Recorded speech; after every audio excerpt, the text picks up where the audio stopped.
अहमद सईद साहब, कल ही के मैच से बात कर लेते हैं। मेरे ख्याल स्टार्ट से ही हमें ऐसा लगा कि हाथ पांव फूले में जिस तरह का लाठीचार्ज न्यूजीलैंड के बैटर्स ने शुरू किया, उसके बाद तो हमें तो समझ ही नहीं आई ना। देखें, अब ये पाकिस्तान क्रिकेट में एक रिवायत बन गई है कि शाहीन शाह अफरीदी जो है वो आएंगे और वो 50 रन कंसीड करेंगे और उसके हिसाब से पाकिस्तान को अपना जो है वो चेज़ जो है उसका तयन करना होगा कि पाकिस्तान को कितने बनाने हैं। पाकिस्तान की टीम इससे पहले साउथ अफ्रीका गई, पाकिस्तान ने एक T20 मैच में 183 रन कंसीड किए, दूसरे में 206 रन कंसीड किए। अब पाकिस्तान की टीम T20 खेलने न्यूजीलैंड गई है, तो पाकिस्तान की टीम वहाँ भी मुस्तकिल लगातार दूसरा मैच जिसमें पाकिस्तान को 200 रन कंसीड हो रहे हैं। तो हम इस पर तो बाद में बात करते हैं कि पाकिस्तान की बैटिंग ने क्या रोल प्ले किया। पहले तो हम ये देखें कि जो हमारी स्ट्रेंथ हुआ करती थी, जिसकी वजह से दुनिया भर की टीमें हमारे से खौफजदा हुआ करती थी, जिसकी वजह से हम मैचेस जीता करते थे माजी के अंदर, वो पाकिस्तान की बॉलिंग हुआ करती थी। तो पाकिस्तान की बॉलिंग का जो हाल हो रहा है वो यकीनन इस वक्त अगर तो हम ये बात करें कि कोच साहब ये कहते हैं कि जी हमने टीमें जो है वो अलग अलग कर दी हैं तीनों फॉर्मेट की, तो फिर जो T20 की बॉलिंग हमारे सामने इस वक्त आ रही है और अगर 2026 के वर्ल्ड कप के एशिया कप की तैयारी हमने इसी स्क्वाड के साथ करनी है, तो फिर मेरा ख्याल है कि हमें इससे बेहतर ये है कि कोई मुतबादिल चीज़ देख लेनी चाहिए जिसको हम देख के अपना दिल बहलाएंगे, क्योंकि पाकिस्तान की ये बॉलिंग हम मतलब अब फैंस जो है वो इस कंडीशन के ऊपर आ गए हैं कि ज़हनी तौर पर लोग तैयार होते हैं कि शाहीन आएंगे और वो 50 रन खाएंगे, शादाब आएंगे वो चले 5 रन कम खा लेंगे, 45 रन खा लेंगे, और विकेट इन दोनों को मिला के अगर मिले तो वो शायद एक होगी। तो ये 80-90 रन का मार्जिन जो है ये तो पहले से ही हमने निकाल कर रखा होता है। कल भी ये हुआ, 10 ओवर के बाद पाकिस्तान की टीम एक बहुत अच्छा कम बैक कर गई थी। उसके बाद जो 6 ओवर थे उनमें उनको बाउंड्री भी नहीं मिली, क्योंकि 32-33 बॉल तक न्यूजीलैंड के वो बैटर जो 10 ओवर में 120-130 रन लगा चुके थे उनको बाउंड्री भी नहीं मिली। उसके बाद शाहीन शाह अफरीदी आते हैं, और शाहीन शाह अफरीदी दोबारा अगर आप उनकी लाइन देखें, उनकी बॉडी लैंग्वेज देखें, तो आपको ये वाज़ेह दिखाई देता है कि पूरी टीम कुछ और चाह रही है और शाहीन शाह अफरीदी जो है वो कुछ और चाह रहे हैं, क्योंकि वो लाइन जिसके मुताबिक आपने फील्डिंग सेट की हुई है वो तो हमें कहीं भी नजर नहीं आती। और उन्होंने बिल्कुल यूं कह लीजिए कि फ्री हिट्स दी हैं न्यूजीलैंड के बैटर्स को जो पिछले 6 ओवर से स्ट्रगल करते हैं। अच्छा साहब, आपकी ये वाली लाइन यहीं से मैं ना सलमान भाई से बात कर लेता हूं, जो आपने कहा है ना कि पूरी टीम कुछ और चाह रही है, शाहीन कुछ और चाह रही है। अस्सलाम वालेकुम वट साहब। सलमान भाई, अभी अहमद सईद बात कर रहे थे कि कल के मैच को देख के जो थोड़ा बहुत मैच देखा उसमें ऐसा लगा कि 10 खिलाड़ी एक साइड पे थे, एक खिलाड़ी एक साइड पे था। 10 का प्लान और था, शाहीन शाह अफरीदी का प्लान और था। अगर उन्होंने 4 ओवर पूरे किए तो उन्होंने उनकी जो एग्जीक्यूशन थी, फील्ड प्लान था, फील्ड सेट की थी, उसके अकॉर्डिंग बॉलिंग नहीं हो रही थी। और ये मेरा ख्याल शाहीन के साथ तो शुरू से ऐसा होता आ रहा है।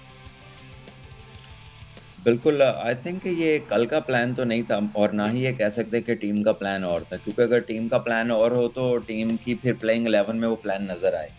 जब टीम परसिस्ट कर रही है उन्हीं के साथ, तो फिर टीम का यही प्लान हो, क्योंकि वो तो कुछ भी डिफरेंट नहीं करते, वो तो यॉर्कर्स ही करते हैं आके, और वो इतने प्रिडिक्टेबल है कि हर ऑपोजिशन को पता है इन्होंने क्या करना है। वो लेंथ बॉलिंग नहीं करते, इन पिचेस की लेंथ और है। न्यूजीलैंड ने जो कामयाबी हासिल की है वो लेंथ बॉलिंग करके की, वहाँ पे बॉल सीम हो रहा है। और पहले आप टॉस जीत के पहले बॉलिंग करते हैं, जब आप बॉलिंग करते हैं तो आप पहला ओवर के बाद अगला ओवर आप स्पिनर से करा देते हैं, वो भी उससे जिसने कभी नया गेंद शायद ही कभी किया हो या कभी PSL में किया होगा थोड़ा बहुत। और जो न्यूजीलैंड के प्लेयर्स हैं वो जिस तरह उनको खेल रहे हैं, मेरी तो समझ से बाहर है कि ये किस तरह की स्ट्रैटेजी थी जो पाकिस्तान ने अपनाई कल। तो जो आगे आने वाले कप्तानी के उम्मीदवार हैं शादाब खान, सलमान भाई 4 ओवर 49 रन। अब ये लिखी पड़ी बात है कि ये दो जो है ना, इनका अगेन वही बात कि 70-80 रन से एक साइड पे कर लो। अब बाकी हमने देखना है कि फाइटेबल टोटल क्या होना चाहिए, क्योंकि इनको तो इतना लगना है, इतने प्रिडिक्टेबल हो गए में। शादाब ने कल जो किया है, अपने साथ भी जुल्म किया है, पाकिस्तानी टीम के साथ भी जुल्म किया है।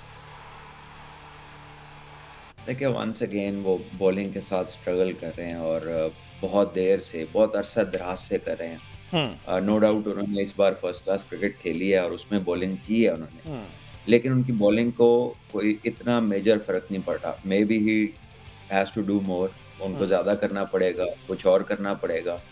लेकिन as a bowler he is finding it hard कि वो एक जगह पर 4 से 5 गेंदें इकट्ठी कर सकें। और जैसे ये आते हैं मिडल ऑफ द इनिंग्स में, जहाँ पे टीमों को इकोनॉमिकल रहने की ज़रूरत होती है, कोई विकेट लेने की ज़रूरत होती है, वहाँ पे पार्टनरशिप लगती है और तेज़ रन्स बनने लगते हैं। तो ये प्रॉब्लम है पाकिस्तान के लिए, एक नहीं है, काफ़ी है। और हारिस रऊफ जो है वो हमेशा ही जो थोड़ी सी बाउंस वाली कंडीशंस होती हैं वहाँ पे अच्छी बॉलिंग करते हैं, तो वो ऑस्ट्रेलिया, न्यूजीलैंड ऐसी जगहों पे वो अच्छी बॉलिंग करते हैं, बस वही बच रहे हैं। बाकी तो हर बॉलर जो है वो फिट रहा है और पूरी तरह जो है ना वो फिट रहा है।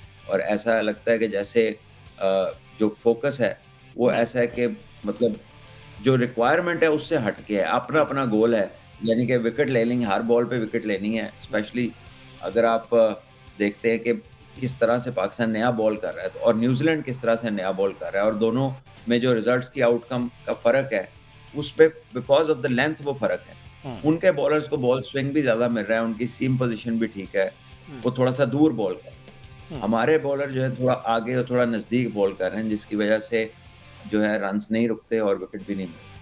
अच्छा बहरहाल, एक तो चीज़ अच्छी थी ना, जो शादाब का कोटा पूरा नहीं करवाया जाता था, वो इसी वजह से कि उनको रन इतने ज़्यादा पड़ने, जिसे ना कप्तान अवॉइड करता था। लेकिन अब मुसलसल ये मेरे ख्याल तीसरा मैच है शायद कि इनसे 4 ओवर कंप्लीट करवाई जा रहे हैं। कल तो बहरहाल हद ही हो गई। उससे पहले हमने देखा कि 4 ओवर 33 इनको रन लगे, एक विकेट भी मिली। तो जिस तरह सलमान भाई आपने कहा कि ये बॉलिंग में स्ट्रगल कर रहे हैं, तो बेसिकली हैं तो ये बॉलिंग ऑलराउंडर, ये बाद में ऑलराउंडर का टैग लगा है। बैटिंग में ये कुछ नहीं कर रहे, फील्डिंग में हाँ थोड़ा सा जज्बा होता है, और वो फील्डिंग में जिस तरह से एग्रेसिव होते हैं, उसके बाद इतनी खुशी का इजहार करते हैं जैसे फील्डिंग की बेस पे जनाब इन्होंने वर्ल्ड कप जीत जाना है। देखिए, अब मैं इस पे तो कुछ नहीं कह सकता कि फील्डिंग में खुशी का इजहार कैसा होना चाहिए, बट द पॉइंट इज कि जिस काम के लिए वो टीम में है, जिस वजह से वो टीम में है, नंबर 1 वो उनकी बॉलिंग है, और साथ वो थोड़ी बहुत बैटिंग कर लेते हैं कि कभी यूजफुल रन्स कर लेते हैं। और अगर वो अपनी बॉलिंग को ठीक नहीं करते तो टीम में रहना उनके लिए बहुत मुश्किल होगा। सो उनका जो मेजर फोकस है वो अपनी बॉलिंग पे होना चाहिए।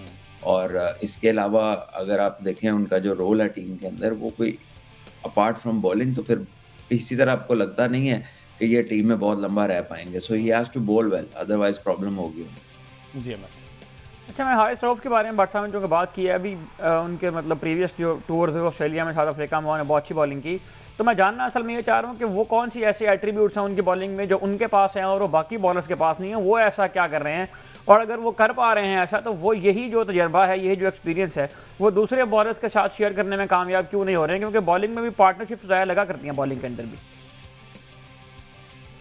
बिल्कुल, बॉलिंग में पार्टनरशिप्स लगती हैं, और बॉलिंग में जब पार्टनरशिप लगती है तो बैटिंग साइड पे प्रेशर आता है और फिर वो गलत खेलने की तरफ जाते हैं या वो रिस्क लेते हैं। लेकिन प्रॉब्लम यहाँ पर ये है कि आप तो देख ही रहे हैं, अगर हारिस रऊफ ना लेंथ बॉलिंग कर रहे हो तो दूसरी टीम की लेंथ देख लें, वो भी तो इसी मैच में इसी पिच पे बॉलिंग करते हैं। लेकिन जिसने नहीं करना या जिसको नहीं समझ आ रही, उसको नहीं आ रही। हारिस रऊफ की लेंथ हार्ड लेंथ है, आप देख लीजिए उनके विकेट लेने के तर्ज क्या हैं, ठीक है? वो आगे तो इतनी बॉलिंग नहीं करते, जब वो डेथ बॉलिंग में आके यॉर्कर वगैरह करते हैं, वरना जब वो बीच में फर्स्ट चेंज पे आते हैं तो वो हार्ड लेंथ्स पे बॉलिंग करते हैं। उनके निस्बतन जो शाहीन है, वो बॉल स्विंग करने की कोशिश करते हैं आगे करके, लेकिन वो नहीं हो रहा पहले की तरह। जब से वो इंजरी के बाद वापस आए हैं, उस तरह से उनका बॉल आगे से स्विंग नहीं हो रहा, और शायद बैट्समैन भी अब उसके लिए तैयार हो गए हुए हैं। उन्हें भी पता है कि शाहीन ने आगे ही करना है और इन स्विंग ही करना है, तो वो एक आधा बॉल कोई अच्छा होता है, वो बैट्समैन नेगोशिएट कर लेता है, बच जाता है, या सम टाइम उस पे कभी विकेट भी मिल जाती है। लेकिन बाय एंड लार्ज इस तरह की प्रेडिक्टेबल बॉलिंग करके तो कामयाबियां मिलनी मुश्किल है, और इसीलिए उन्हें प्रॉब्लम हो रही है। बहरहाल ऐसा लगा ये 3 मैचेस हारने के बाद कि अभी तक हमारे पास हमारे प्लेयर्स को उनका रोल ही डिफाइन नहीं किया गया कि बेसिकली उन्होंने करना क्या है। पूरी दुनिया में ऐसा होता है कि ये 3 बने, एक top order, middle order, lower order, इनके अपने अपने रोल इनको बता दिए जाते हैं, आपने इस रोल में रह के इस तरह से एग्जीक्यूशन करनी है। हमारे पहले बैटर का भी यही हाल होता है, उसने बल्ला घुमाना है, और आखिरी वाले का भी यही हाल होता है कि उसने बल्ला घुमाना है। तमाम के तमाम वो उस टाइम के जो पीक पे शाहिद खान अफरीदी हुआ करते थे, बल्ला घुमाना है, पहले से लेके आखिर तक का सबका एक काम होता है, आओ बॉल देखे बगैर बल्ला घुमा दो। तो ये चीज़ मेरे ख्याल सलमान भी पाकिस्तान की कश्ती को जो है ना वो डुबोने के दहाने पे लगी हुई है। हमजा, ये बात तो हम अपने प्लेटफॉर्म पे कब से कर रहे हैं कि हमारा फोकस टेक्निक और टेक्निकल डेवलपमेंट और स्ट्रेटेजिक अवेयरनेस पे तो है ही नहीं। हमारा तो वो जो 3-4 लफ्ज निकले हुए हैं, ये इंटेंट स्ट्राइक रेट, ये वाला जो हमारा माफिया है, उसने कैप्चर किया हुआ है मेंटली और जो है ना फिजिकली भी हर जगह पे। और उसके नताइज अब ये आपको मिल रहे हैं कि you are only looking to make up power hitters. आपकी जो अंडरस्टैंडिंग है मॉडर्न क्रिकेट की, वो ये है जो आप कर रहे हैं, ये आप ये समझते हैं, यानी एज पाकिस्तानीज जो हमारे बच्चों को पढ़ाया जा रहा है कि मॉडर्न क्रिकेट क्या है, वो ये जो अब आपकी प्लेइंग 11 है ना, ये उसकी अक्कासी कर रही है। आपकी सारी कोचिंग, आपके तमाम के तमाम लोग जो कि इसमें इंडक्ट हुए हुए हैं इस सिस्टम के अंदर, वो आपकी जो नए आने वाले जनरेशन है उसको कह रहे हैं कि ये मॉडर्न क्रिकेट है, ये हमारी अंडरस्टैंडिंग है। आपके जो कह लें कि जो फैशनेबल एनालिस्ट हैं जिन्होंने क्रिकेट खेली नहीं हुई, जो टॉप लेवल पे कभी थे नहीं, ठीक है, या थोड़ी थोड़ी बहुत कहीं इधर उधर खेली हुई है, उनके मुताबिक this is modern cricket, this is what they explain to the children. और फिर अब तो उनको ऐसा प्रैक्टिस से भी ऐसी कराई जाए। आप देखें किसी के टांग बॉल की तरफ निकलती नहीं, बिल्कुल सही, वो सबके सब हैं, वो मिड ऑन की तरफ टांग निकाल रहे हैं, शॉट मार रहे हैं कवर और मिड ऑफ के ऊपर से, स्विंग क्रॉस कर रहे हैं, वो बॉल की लाइन में ही नहीं आते। आप न्याजी को खेलते हुए देख लें, आप अब्दुल समद को देख लें, आप ये जो ओपनर है हसन नवाज इसको देख लें, आप हारिस को देख लें, किसी एक बच्चे की भी बैटिंग टेक्निक बैट्समैनों वाली नहीं है। Exactly, they look absolute floggers. और इसमें उनका कसूर नहीं है, वो पढ़ाई ही जा रहा है, ठीक है। आई थिंक कि वो कहीं ना कहीं कंफ्यूज हो गए हैं कि करना क्या, और अब उन्होंने भी सोच लिया कि बस मारे जाओ, क्योंकि सब तो इसी की बात कर रहे हैं।